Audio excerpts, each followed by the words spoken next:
Gurur Brahma, Gurur Vishnu, Gurur Devo Maheshwaraha, Gurureva Param Brahma, Tasmai Shri Gurave Namaha. Chinmayam Vyapyat Sarvam, Trilokyam Sacharacharam, Tatpadam Darshitam Yena, Tasmai Shri Gurave Namaha. Tvameva Mata Cha Pita Tvameva, Tvameva Bandhu Cha Sakha Tvameva, Tvameva Vedya Dravidam Tvameva, Tvameva Sarvam Mama Deva Deva, Tvameva Sarvam Mama Deva Deva. Jai Guru. Om Sahana Mavatu, Sahana Bhunaktu, Sahaviryam Karavavai, Tejasvinavadhitamastu ma vidvishavahai. Om Shanti, Shanti, Shanti. Will you flip off the fan? It's going to start to cool off now that the sun's gone down. Well, welcome everybody to the first class of Ashtavakra Gita. So this is in the form of a dialogue between the sage Ashtavakra. His name means 8 curves or 8 crookedness. So when you see or Google images of him, you'll see that he's got, bowed legs and a hunchback or something like that. And there's stories in the mythology about his parents being cursed and stuff like that. You can look that up. And he's in dialogue with King Janaka. So in this particular story, he is Janaka's guru. And there are all sorts of other stories about the enlightenment of Janaka. This is just literary device. For the Westerners, Janaka is Sita's father. And he's extolled in the tradition as a great sage, but his Swadharma was to be a king. So he did not leave his kingly duties and retire to the forest. No, he stayed doing his king thing.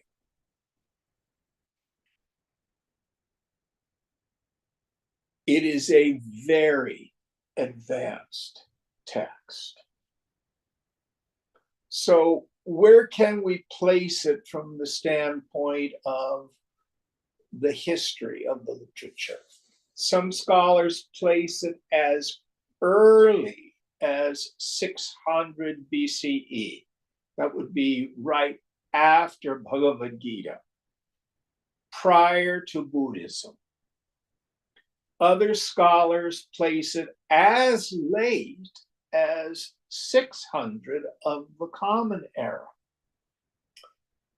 My personal opinion, I tend to think it's closer to that later date than the earlier one.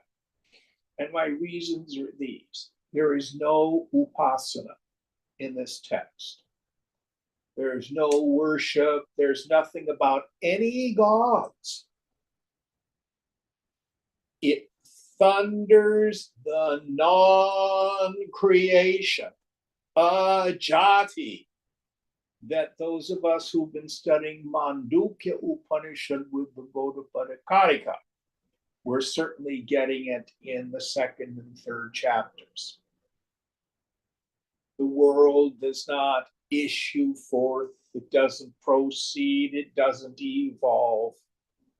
Seen but not real. How does it come about? Sankalpena, by means of imagination. The non-creation theory. My sense is either this was a text that was a great influence on Gaudapada, or Gaudapada was a great influence on whoever wrote this text. So I tend to think it's probably closer to 600 CE, 600 of the Common Era.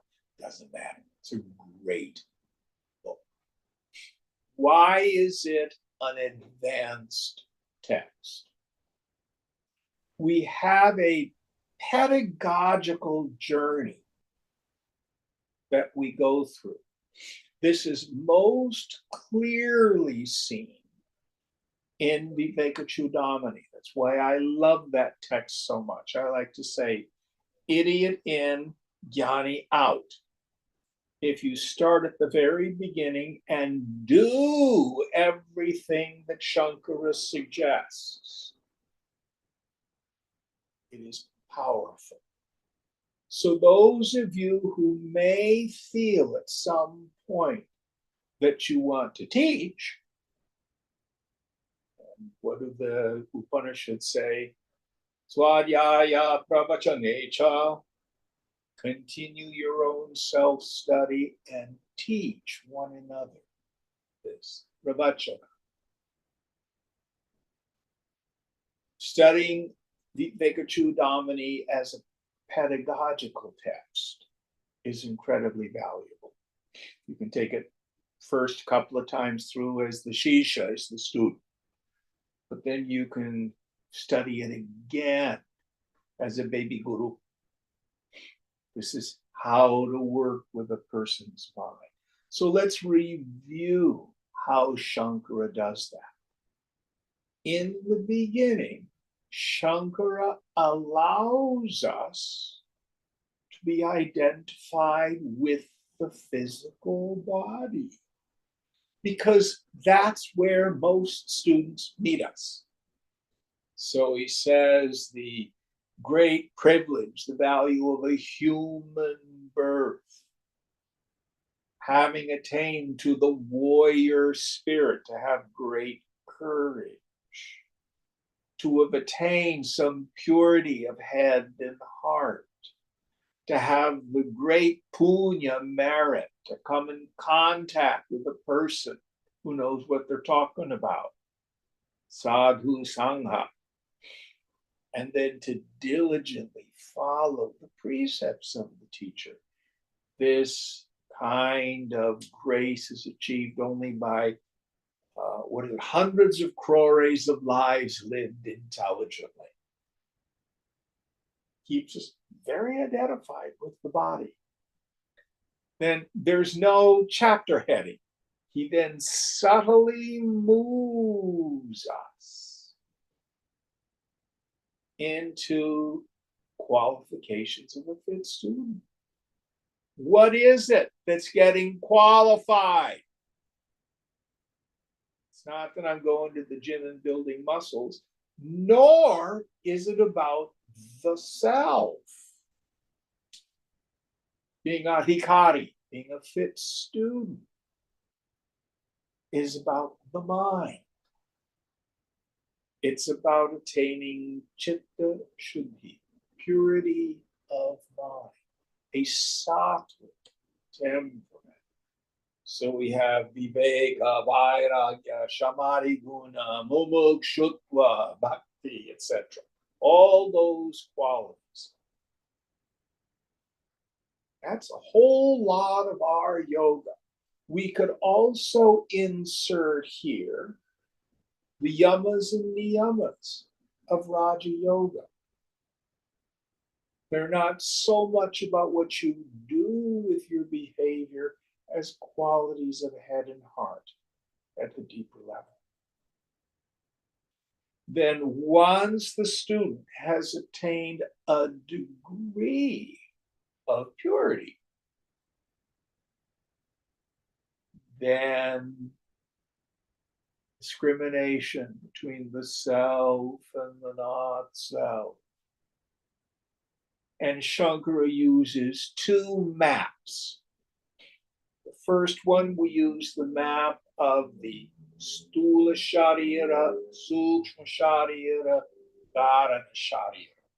The gross body, the subtle body, the causal body.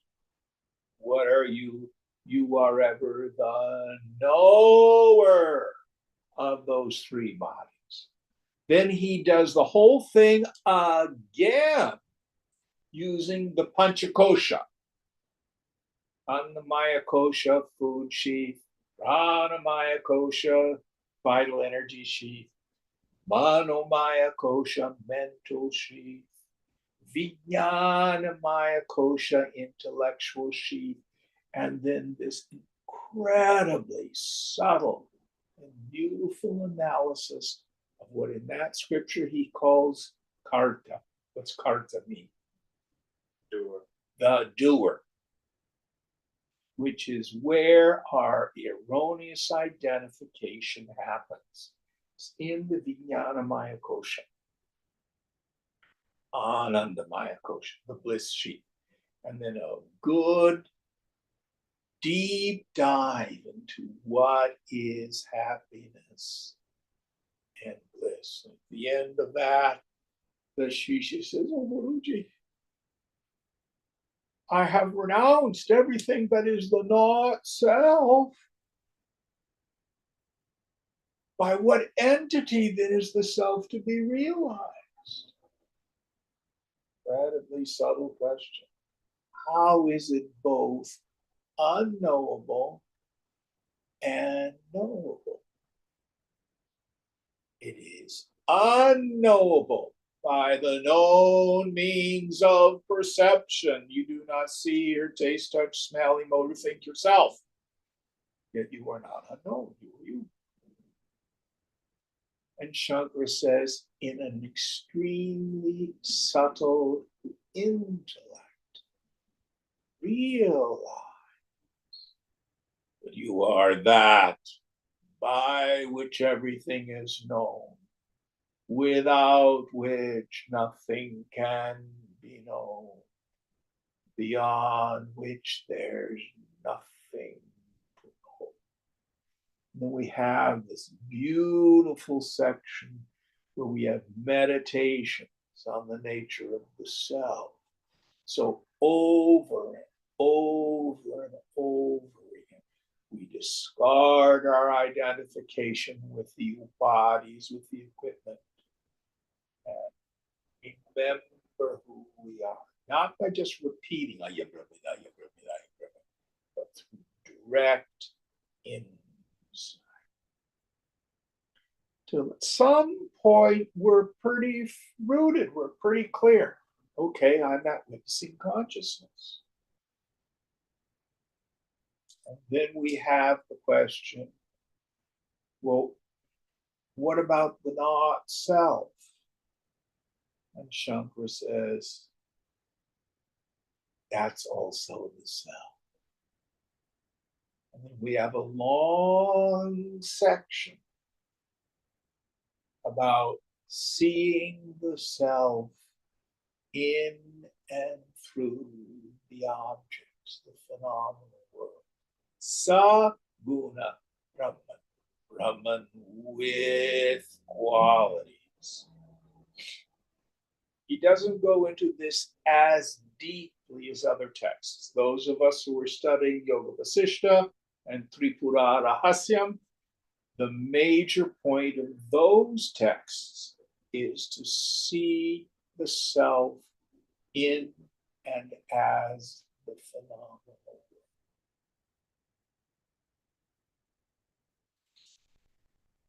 then we have to really work on the very subtle stuff. Even after realization of the truth, there exists a strong impression that one is the doer, which is the cause for rebirth, which means re-identification. I'm in the yo-yo state. Sometimes I see, sometimes I forget, sometimes I see, sometimes I forget. Shankara says this needs to be conscientiously rooted out. How? Through steady and continuous identification with the self. Annihilation of the vasanas here and now is considered liberation by the wise. So we go back to actually the first two suggestions, viveka and vairagya, discrimination and detachment. To burn up all those attachments, all those identifications.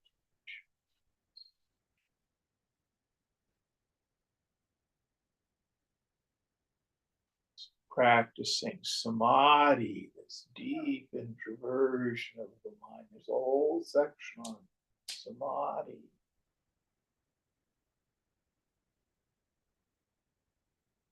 And at some point, the last attachment is let go. The mind thunders to a stop. That jiva bhavana, that belief that I'm a person is just blessed.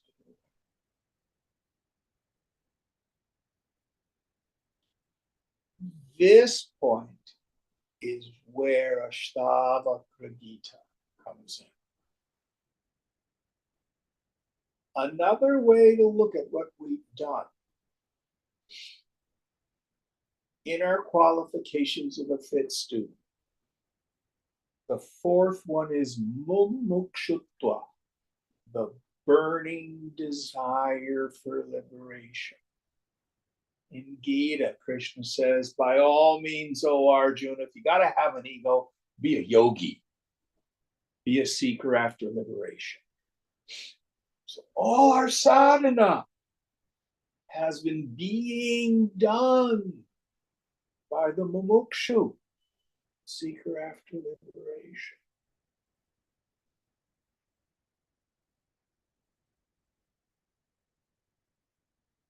And Ashtavakra Gita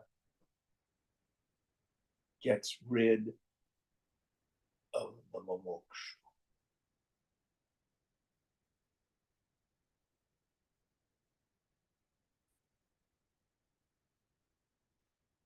In the end, you never get to be there and say, now I know I'm a jnani. I realize I have an awakened mind. Come touch my feet.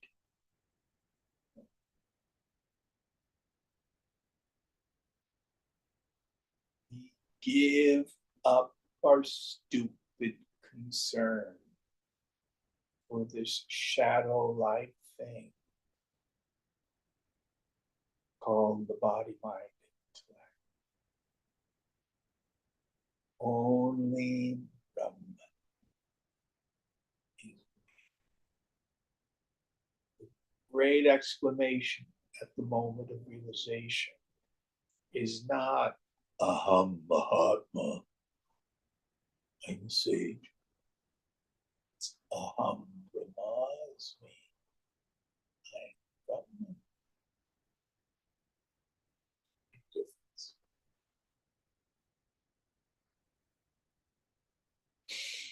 Now, the other device that occurs in this text, which is really kind of cool. In Sanskrit, we have a word called a sthanam. Who knows what a sthanam is? A stand or a pillar. A post, something that stands. So our classic metaphor is Purusha sthanam, the person in the post, the ghost in the post, Swamiji calls it. But let's see, do we have anybody here who's in rural areas who's ever had to build a fence? Ashley's not online, is she? No. Jory, have you ever had to build a fence? Yep. Yeah. How do you do it? Was it a chain link fence or with like 2x6s or something? Like a split log fence. Okay, well, what's the first thing you do? I would get a post hole digger and dig the holes. And the kind that used to go like this, Yep, exactly. that's exactly what we had. So then you dig the post hole, and then what do you do? Put some rocks in the bottom and mix your concrete if you're setting it, and then drop the post in, fill it with the concrete. Uh-huh. And then what happens next? Uh, Whatever fastener you use, you wrap it around the post and connect it to the next one. And what do you have to do first to make sure that if you're using a fastener or like chain link or something like that, to make sure that the post is set well? Don't you check that? I don't know if I've ever been that careful. But you know what happens if you didn't, the concrete didn't set or you didn't put enough in. You set up the post and the fence, and the post goes. Yeah. Did you ever have that happen? Oh, yeah, a couple times. Yeah. So what you do, if you do it right, you kick the post to see if it's set. So the kicking of the post is one of the jobs of the guru.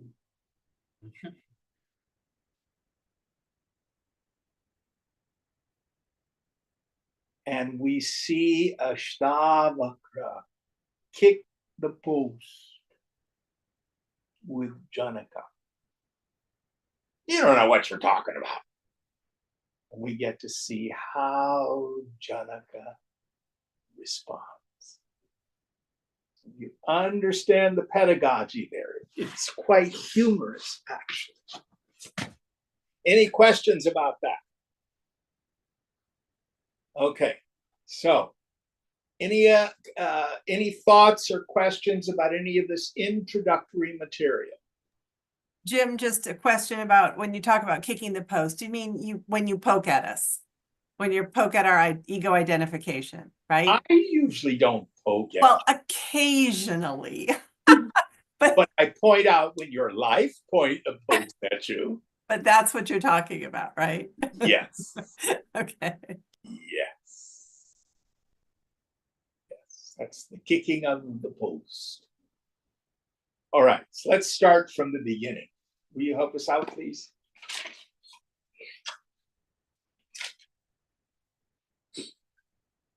Ashtavakra Vacha Muktim Ichhasi Chetat Vishayan Vishavatyaja Kshamar Javadaya Tosha Satyam Piyusha Vadbhaja. Ashtavakra. Oh, shoot, I read the second word. And refresh my memory. Is it a long A? Is it Ashtavakra or Ashtavakra? Ashtavakra, long A. Yeah, I thought so. Sorry, I read the second. I'm going to read the first one. Janako Vacha Katham Jnanam Avapnoti Katham Muktir Bhavishyati Vairagyam Cha Katham Prapta Metat Bruhi Mama Prabho. Janaka said, "Teach me this, O Lord. How can knowledge be acquired? How can liberation come? How is renunciation achieved?" So these are the big things. How is knowledge acquired? This is the knowledge of the self, knowledge of what the world is, ultimate reality. How do I become free?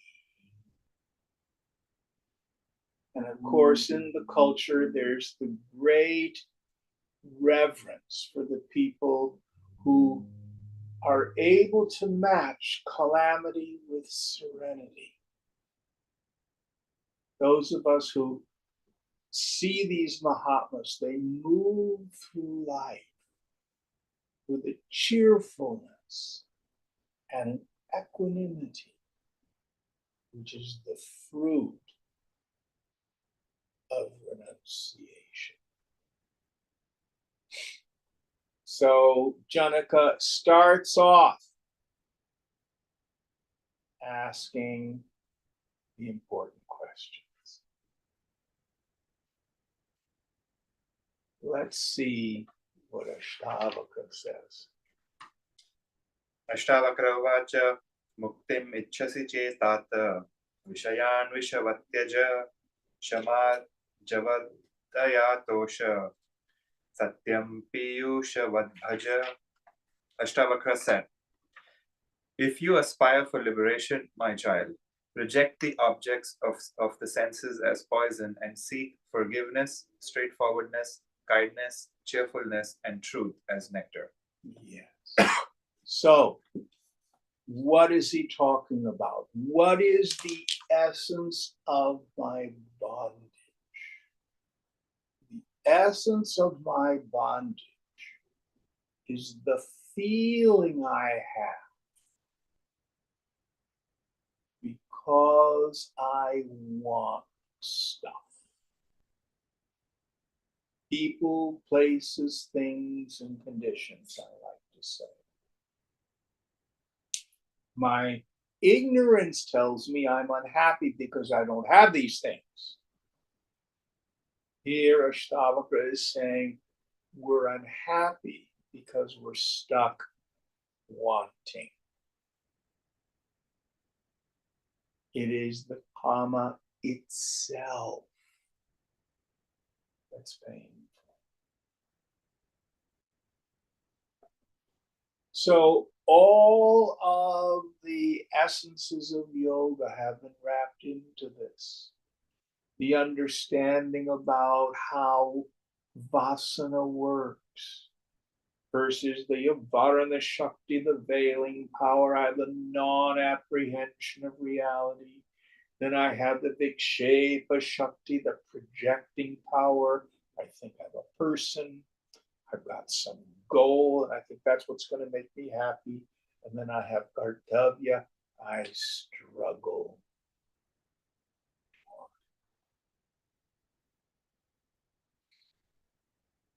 How do I remove this ignorance?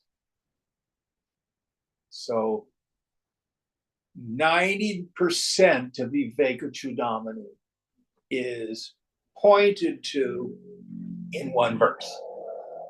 So he says here, acquire these qualities of head and heart. Practice them. So let's briefly go through. This is not the total list. It indicates the total list. So what are they again? Reject the objects of the senses as poison. Yeah, this is this idea that understanding that my attachment to the objects of the senses is what is causing me to suffer. We develop the desire to be free from desire. Next idea. Seek forgiveness. Yes. So we make peace with all the people that we resent. We let them off the hook. I'm sure you've all heard the slogan, resentment is a poison. I brew for another and drink myself. But also forgive ourselves. We've all made mistakes. They're actually not mistakes. We could not have done otherwise. It's karma. We practice titiksha, understanding that whatever comes to me in life is nothing but the force of the past maturing. So we bear the vicissitudes of life without the need for redress or revenge. We forgive ourselves and other people. Next idea. Straightforwardness. Yeah. So we learn to live a life of impeccable integrity. We show up as people of our word. We don't lie. When we say we're going to be someplace at such and such a time, we show up. When we say, I'm going to do this task, we do it. This is a major, major practice for aligning our mind, word, and intention and action. Next idea. Kindness. Yes. A whole lot of the moral precepts of yoga can be reduced to don't be a jerk. Be kind. Next one. Cheerfulness. Yeah. More we let go of the world, the easier it is to have an underlying attitude. Most of us are as happy as we simply make up our minds to be. I have a dear friend, David. He got in a fight with his mother. And 10 minutes later, he goes into his mother's bedroom, and his mother's curled up in the fetal position facing the wall. And he says, Mom, what are you doing? She says, I'm reviewing my miseries. Are you like that? Do you spend your time reviewing your miseries?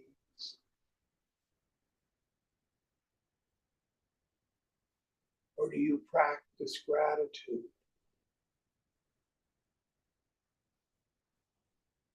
You look to see how you can be helpful in the world. Next idea. Yes.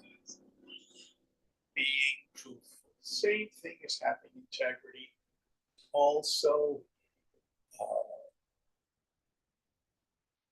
aspiring to authenticity, not being a phony, not trying to put on some sort of a false persona in order to impress other people. To be honest about what's going on, not only in what we say, but a sense of authenticity.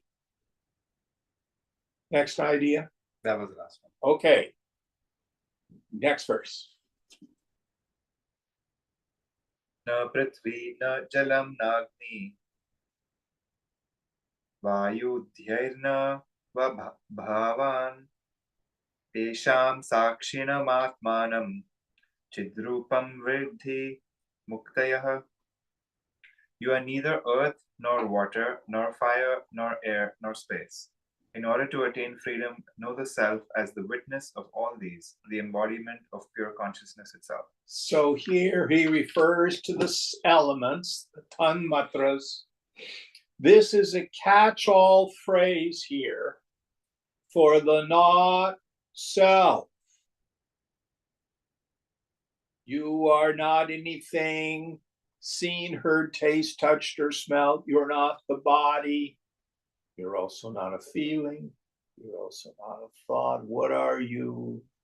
You are the untouched witness of everything. So in one verse, Ashtavakra puts forward the entire teaching of subject-object discrimination. It's implied there. This is review material for most of us. Going on.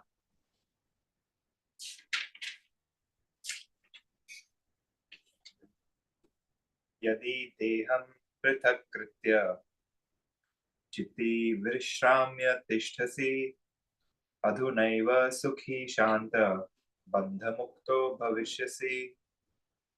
If you detach yourself from the body and abide in consciousness, you will at once become happy, peaceful, and free from bondage.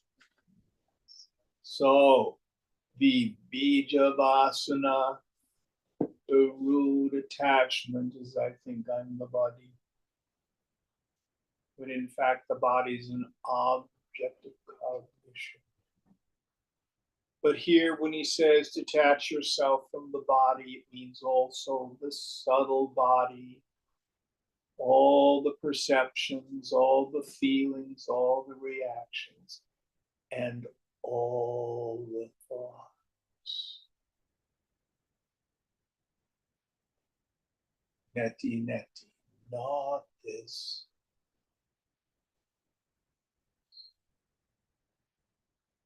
Who am I? Go home.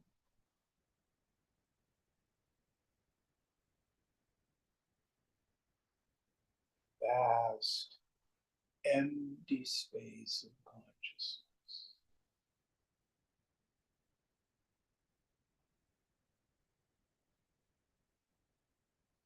When a person casts off all the desires of the mind, O Partha, and is satisfied in the self by the self,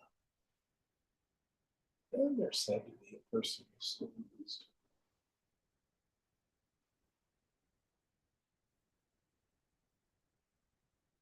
Cast it all.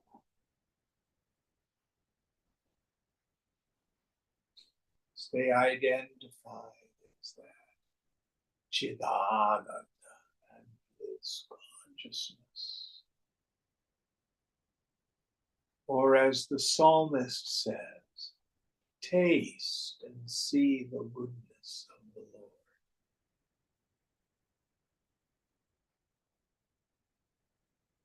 Right there in the Hebrew Psalms.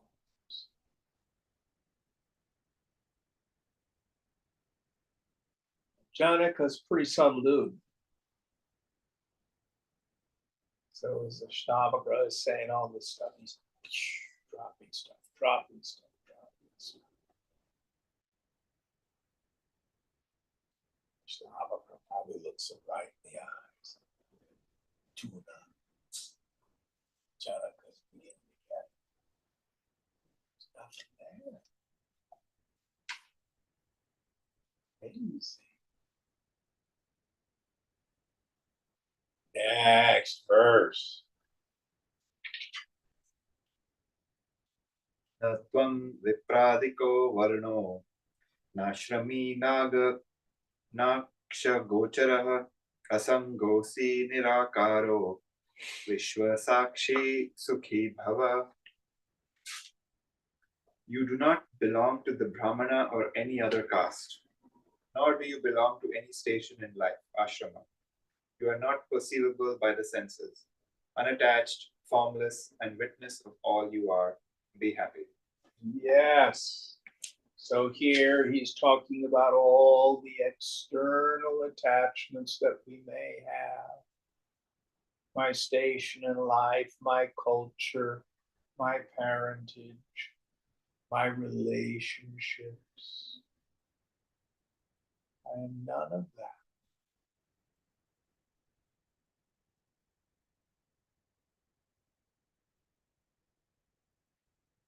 Asangoham, I'm completely unattached to it.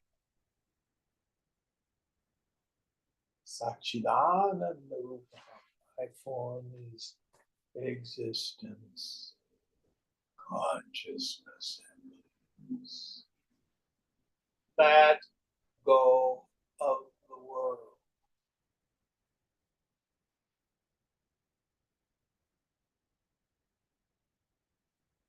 Be happy.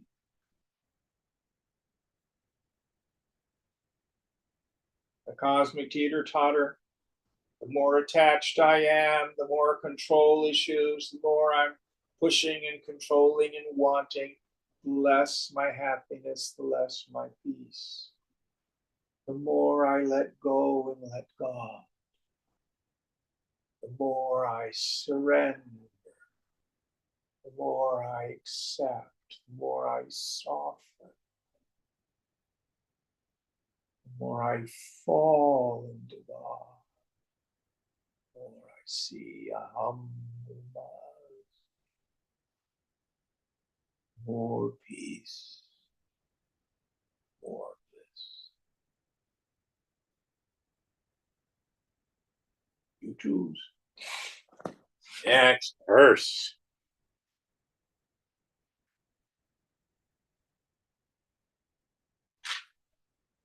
Dharma dharma sukham dukkham manasani na to vidho na kartasi na bhoktasi mukta evasi sarvada. Virtue and vice, happiness and sorrow are all attributes of the mind, not of yourself. O all-pervading one, you are neither the doer nor the enjoyer. Indeed, you are ever free. So now we're starting to get into the good stuff. We're starting to smack down the mumukshu. Many of us are striving to be good yogis. I'm meditating 2 hours a day. I'm not only a vegetarian, I only eat radish threads. I practice Maunam for the whole morning.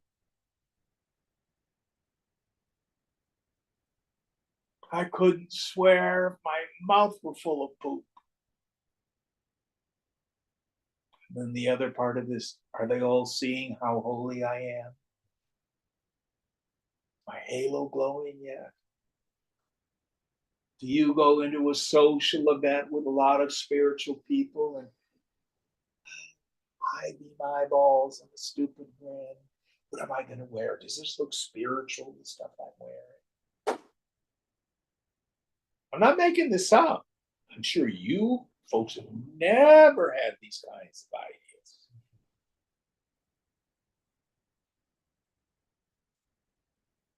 Or are you checking out the mind states of other people? There you are in a class or on a meditation retreat. Oh, that person seems so spiritual. Oh, that person, you could tell they're reactive.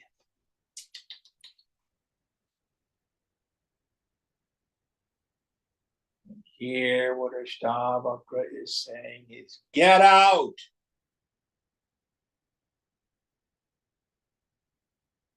Now, there's logic behind this. To try to make the equipment, the body, mind, intellect, perfect is like trying to count to the highest number. You can count to some pretty high numbers, but you cannot make the finite infinite.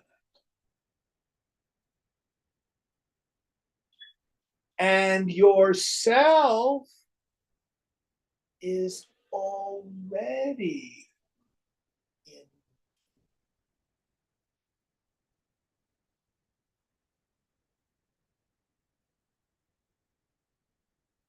So here Ashtavakra is saying, give up trying to fix the person.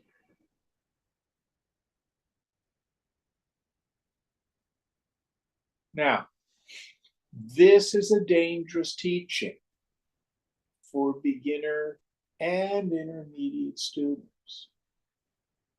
Because if your mind is reactive and you have a lot of kleshas, defilements, afflictions, and all you do is say, There's no point in doing any tapas or austerity or anything like that. It's all God, you know, it's perfect, da da da da da da.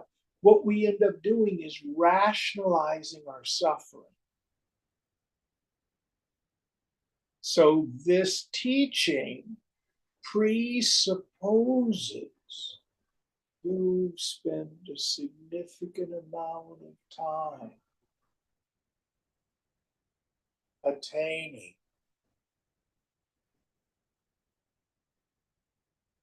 Shuddha Chitta, purity of mind. But in the end, it's not about having a perfect mind. Swamiji used to say the mind is a sewer.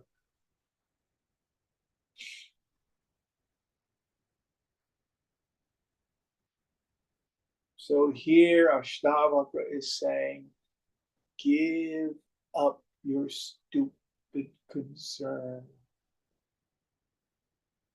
for merit and demerit, whether you're being a good yogi or a bad yogi. Be empty. Everything pass through. Don't believe the mind.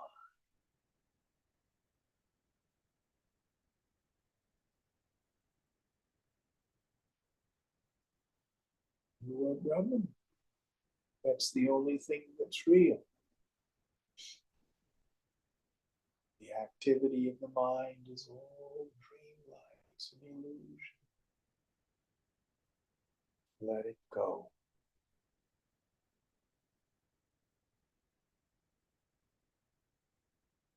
Now, the metaphor I like to use, to try to be able to be there and say, I'm doing it right, and I realize the right way and everything, I've done it all right.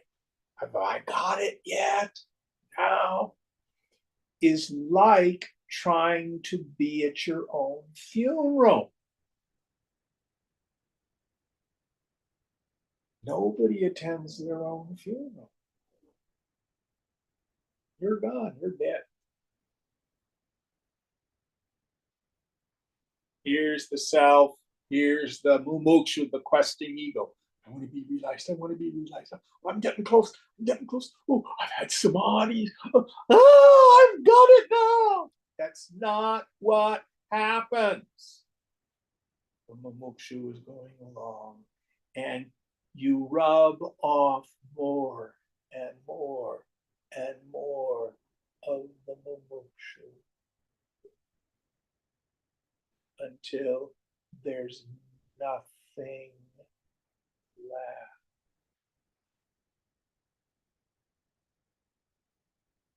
And thought and feeling can arise, and you have no relationship. A very important meditation. We have this unexamined assumption that there's a thing called my mind, my reactions. And if you really investigate, you can't find a thing called my mind. It's just mind. And the emptier you become, the more you feel the thoughts and feelings of others as if they were your own. Well, aren't you giving up responsibility for your own issues? No. You deal with it all the same way. Asambhava, I'm unattached. What concern have I with the origin of a thought or a feeling?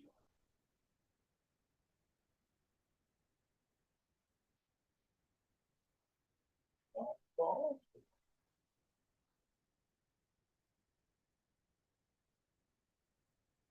Don't try to be a spiritual person.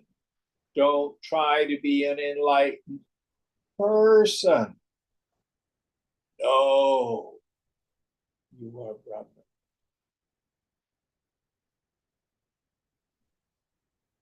No, your nature is bliss, consciousness.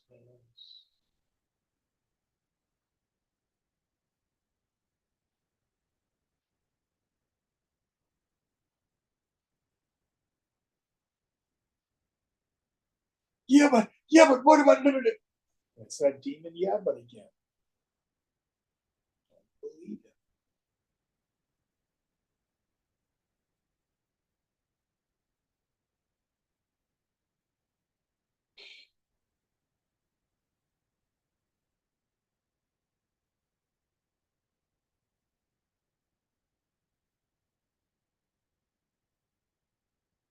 We're entering Passover. It started Saturday. It's the story of the Israelites' exodus from Egypt. They wander in the wilderness for 40 years. Then Moses goes up on the mountain and receives the 10 commandments from God. One of the commandments is, I can't remember what number it is, remember the Sabbath and keep it holy.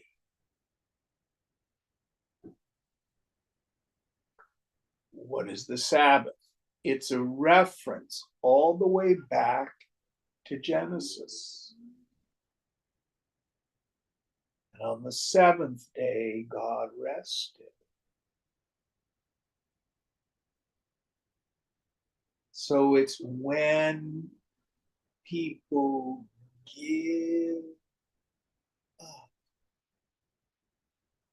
kartavya, struggle.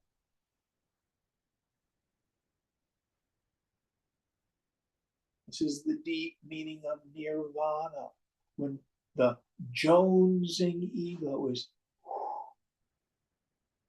blown out.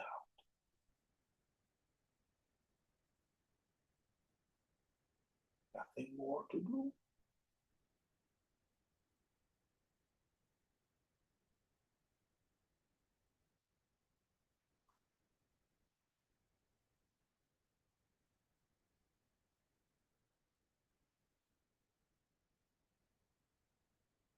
Now, how do I know I'm ready for this?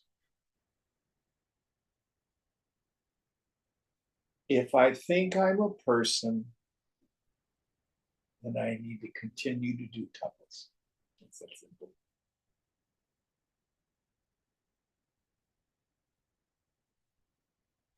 If that personal sense of self drops,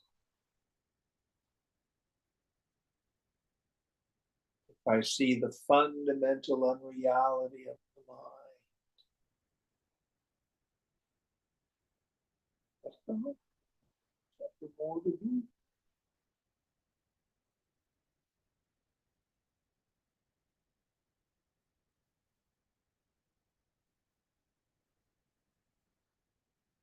Next verse.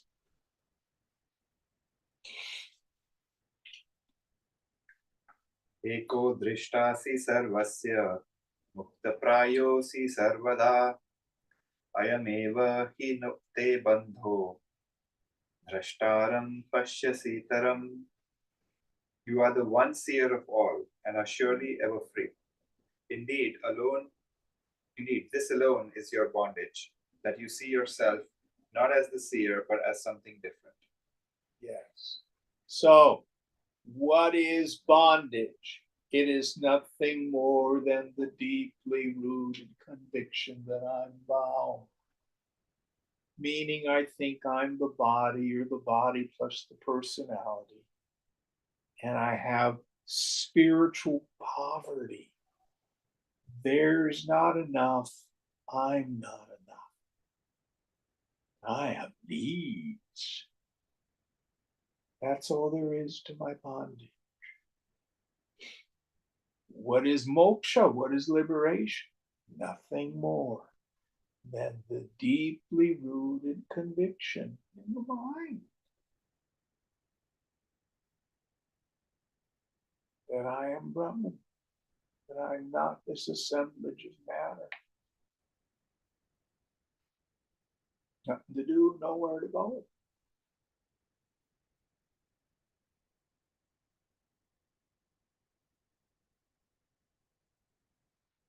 There is no other bondage than the deeply rooted idea. I think I'm bound. I think I'm a person I have needs. Any thoughts on this? Next verse. Aham karteta yaham mana Mahakrishna hi tashitaha Naham karteti vishrasa Amritam pitva sukhi bhava. You who have been bitten by the great black serpent of egoism, I am the doer. Please drink the nectar of faith. I am not the doer, and be happy. Yes, so this is the jnana abhyasa. So if Krishna here, it means black. Doesn't mean Lord Krishna. So a person who's been bitten by this snake of ignorance, which manifests, I'm a person, I'm a doer, I'm an experiencer. So as I have that, then I'm going to have regrets for the past or plaudits for the past.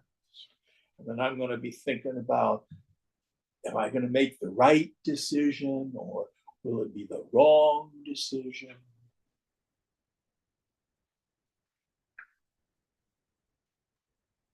More, different. I'll be happy when.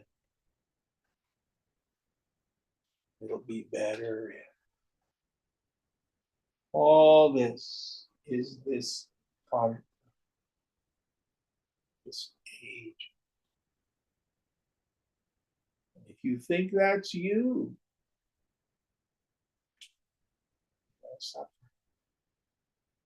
If, on the other hand, you realize I am not that, that's just a function in the intellect. It's not an entity, it's not a person. It has nothing to do, really, with happiness.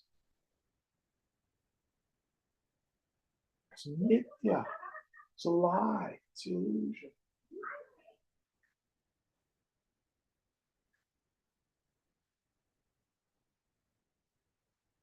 I'm birthless, I'm changeless, I'm deathless.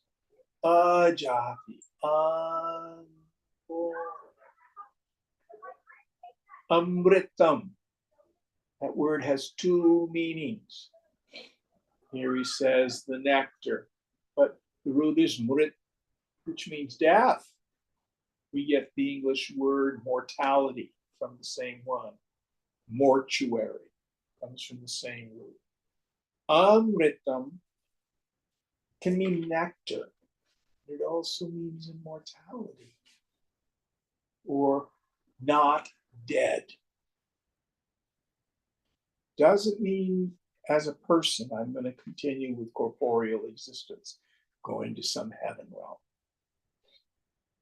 You already are nitya, eternal.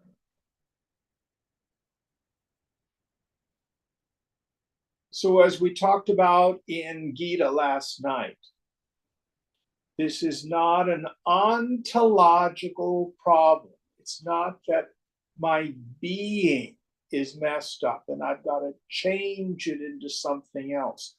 I, Jim, have to become something else. No. It's an epistemological problem. It's a problem of knowing. I have a wrong idea of who I am.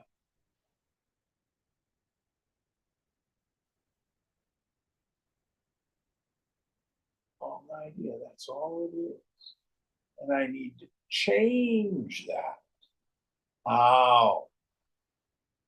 Over and over and over. Turning the mind's eye, the awareness of the mind. That's I shouldn't use that word. The illuminating factor of the mind. Turn it back on itself. Who am I? What's my essential nature? See if you can find a person.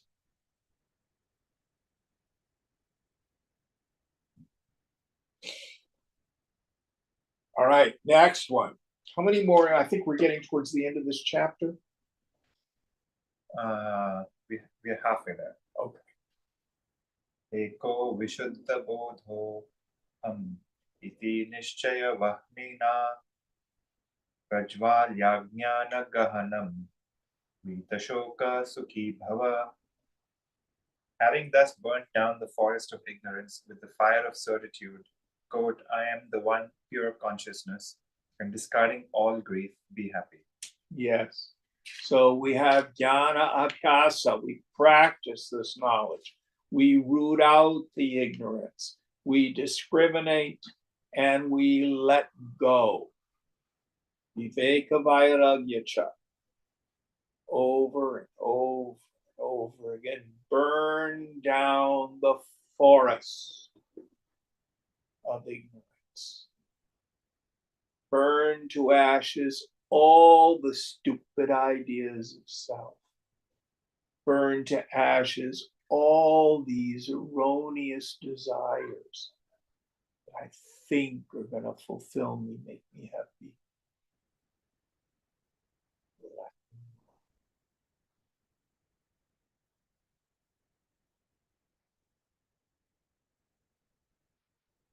Again, the objects of the world, in the end, they're not bad. They're just void. They're empty. We just finished our study of Panchadashi. And he goes into Vishaya Ananda, the bliss that we experience through the sense objects. I decide what makes me happy. Then I determine that it's distant from me. Then I run like hell to get it. And then I think I'm so smart. I like to use the example that you draw a picture of a carrot. It's not even a real carrot. You find a stick that's just a little bit longer than your arm, attached to a thing that you put on your head. And on the other end, you have the picture.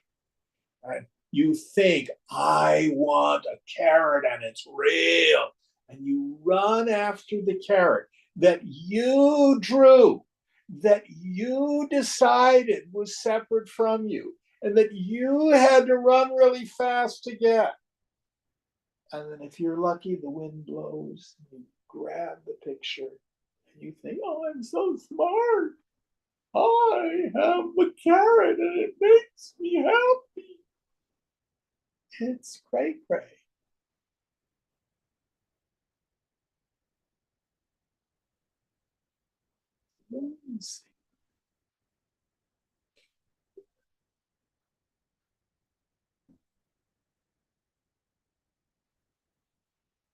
Light goes out, it hurts.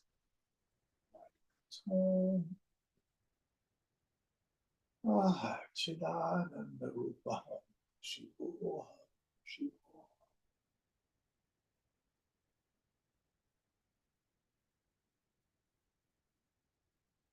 It's so simple.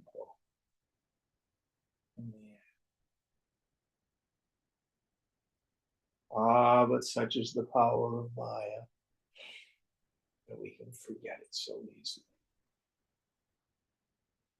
The veil of ignorance comes down. All of a sudden, the zoo seems very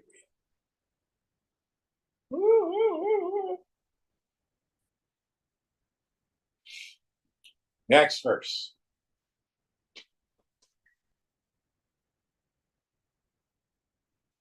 Yatra vishvam idam bhati kalpitam rajju sarpavat ananda paramananda sabodha sattva sukham chara. You are that consciousness bliss, supreme bliss, upon which this universe appears superimposed, like a snake on a rope. Live happily as that blissful consciousness. So not only is the Panchakosha, the physical body, the energy, the mind, the intellect, and deep sleep, superimpositions on the self, but the whole phenomenal world is like a hologram.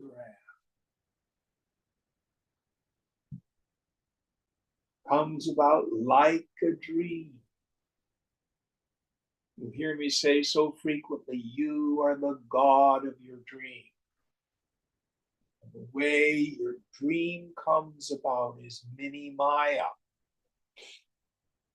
First, there's the veiling power of deep sleep, and then you as an individual project a world.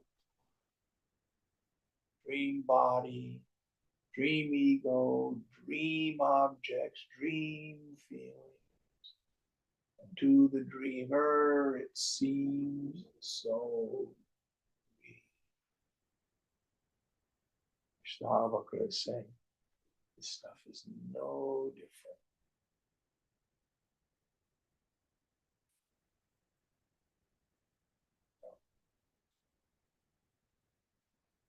Don't worry. Sarva Maya, Sarva Maya. It's all Maya. It's all this.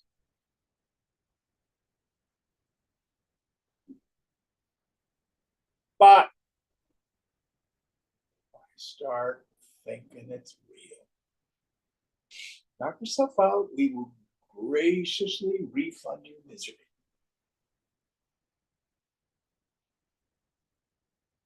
All returns accepted. Better than Amazon. All right. Let's do one more. Mukta bhimani mukto hi buddho buddha bhimanyapi kivadantiha satyeyam yamati sa gatir bhavet. He who considers himself free becomes free indeed, and he who considers himself bound remains bound. As one thinks, so one becomes, is a proverbial saying in this world, and it is indeed quite true. Yes. Or as the Master Jesus said, as a man thinketh in his heart, so is he. So the self is ever free. Your self is never bound. There is no other bondage than erroneous thinking. There is no other moksha.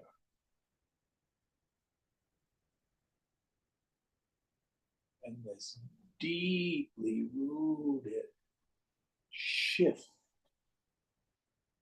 in our understanding of who and what we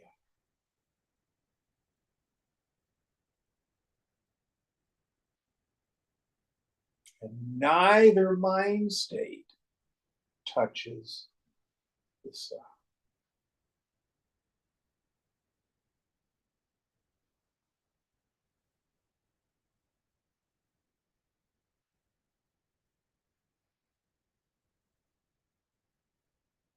What we also have to watch out for here is false humility. The wrong understanding of humility is thinking less of yourself. Oh, Jim, I could never think of myself as being liberated. I'm just a yogi, maybe in 7 lifetimes. You know, I'm just a yogi doing his practices or her practices. You know, I'm just a seeker on the path. Just, you know, a seeker among seekers. I'm just another suffering person. That's not humility. That's stupidity. Real humility is not thinking less of yourself. It's thinking of yourself less.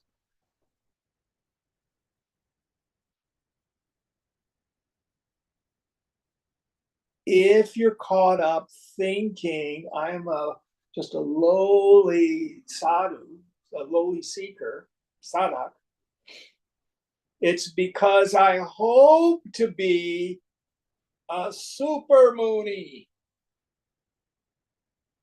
And what the scripture is saying, stop it.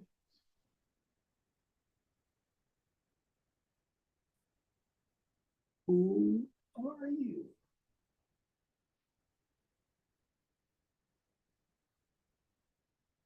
And the teacher says, okay, when you tune up the mind and you thin it out, you introvert the attentive faculty and you notice the knower.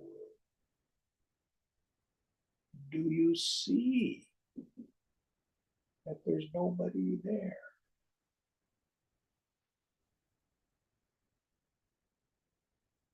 Yet you are pure awareness.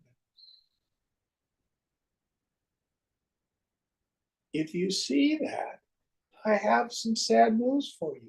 You're not going to get any more self. That's it.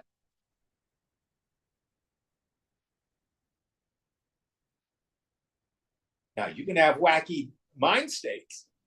Those are fun. But there's a few of you who know this. And you've gone on meditation retreats, purified a whole lot. What does Jim say when you come back? Do you know yourself? No, Jim. Self is a self.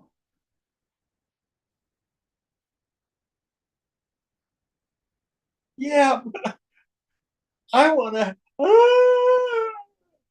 Oh, okay. You want worldly pleasure. You want ecstatic mind states. See it for what it is. It's just a mind state. Do practices and have ecstatic mind states. You can have that if you wish. But it will have a beginning and an end. It will have qualities that come and go. It changes. There's nothing wrong with that. But that's not knowledge of the self.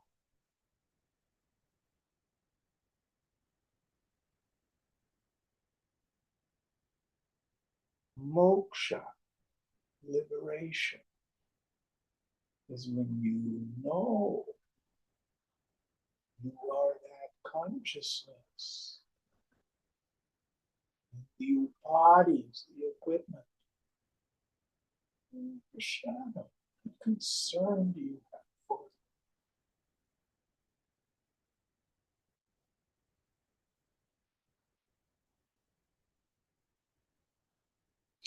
it? Okay, we'll end here. Om Purnamada Purnamidam Purnat Purnamudachyate Purnasya Purnamadhaya Purnameva Vashishyate. Om Shanti Shanti Shanti. Hari Om Sri Guru Pyo Namaha. Hari Om.